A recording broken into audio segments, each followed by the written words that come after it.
Cocaine Bear comes out in theaters on February 24th, 2023. And so here are some of my initial thoughts after getting out of the theater, out of a screening to see the movie.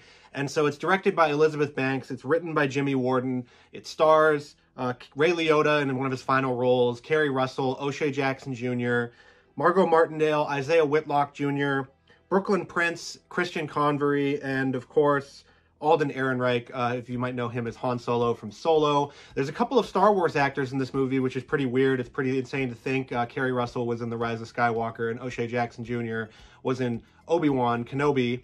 But the movie itself, it feels like it's pulling in a bunch of different directions. Cocaine Bear is an excellent title for a movie. It really grabs you when you see it. It's very simple and it's very effective. But the movie itself feels like it's trying to go for a couple of different things here. There's the plot line with the kids who skip school and try to go to this waterfall to go paint it. There's one of the kids' moms, played by Kerry Russell, who goes after her after she figures out that she skipped school. And then there's this whole drug plot with Ray Liotta, O'Shea Jackson Jr., and Alden Ehrenreich, where they're trying to find the cocaine. And then there's another plot line with Isaiah Whitlock Jr. and the police trying to find the cocaine and find the people who had the cocaine. So it's really all about the cocaine. The cocaine is what surrounds this movie, which is pretty funny, but it does get a little bogged down with how many plot lines are getting converged upon here. They don't really converge all that much in the conclusion. And one of the plot lines is really just there for a joke.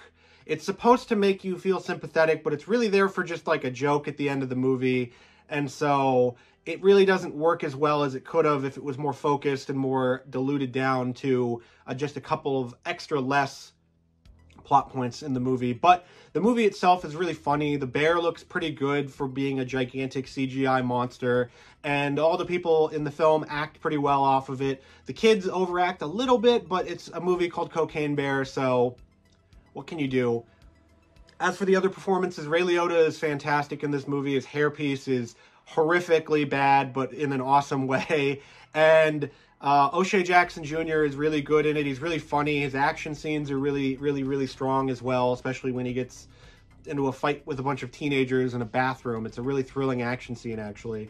And then Alden Ehrenreich, on the other hand, is a little bit less strong. His character just doesn't get a whole lot to work with. He's kind of just this, like, lousy, sort of wimpy guy that, you know, might have been something different before, but something traumatic happens to him, and so he changes completely, and he's sort of a new man because of it. But it does end up work out in the end with him because of that, you know, joke I was telling about. The joke connects to him, and it connects to some of the other characters. Isaiah Whitlock Jr. is great in his small time on screen, as usual, because he's always awesome.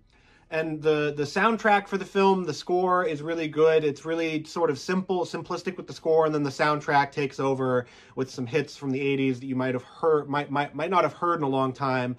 And for fans of Wet Hot American Summer, you're going to love the song over the opening credits and the opening frame of the film. As for the gore and the kills, it's pretty gory. The gore effects are nice. They're not CGI done. They're practical on people's bodies when they're getting mauled by bears. It's pretty awesome. And the film itself is not anything that's super special. It could have been a little bit better if they would have done something different with the plot lines and sort of converged them more into something smaller. But you get an entertaining movie that might end up being somewhat of a cult classic if it doesn't do well here in the theaters, because people, I think, are going to latch onto this and want to get Cocaine Bear and Cocaine Shark and Cocaine Bear versus whatever. The bears are pretty cute and fuzzy and cuddly until they start murdering people. The jokes land pretty well. It's just that Cocaine Bear could have been a little bit better. So for now, these are my initial thoughts after leaving the theater, seeing Cocaine Bear. So make sure to go check out Cocaine Bear on February 24th, and you might just enjoy it more than I did. I enjoyed it quite a bit, but you might enjoy it more. Who knows? Check it out, and let me know what you think in the comments of Cocaine Bear, if you want to see Cocaine Bear versus Cocaine Shark or whatever. And make sure to like, comment, and subscribe, and do all that YouTube stuff, because it really helps me out to know what you want to see. So thank you for watching, and I will see you again real soon.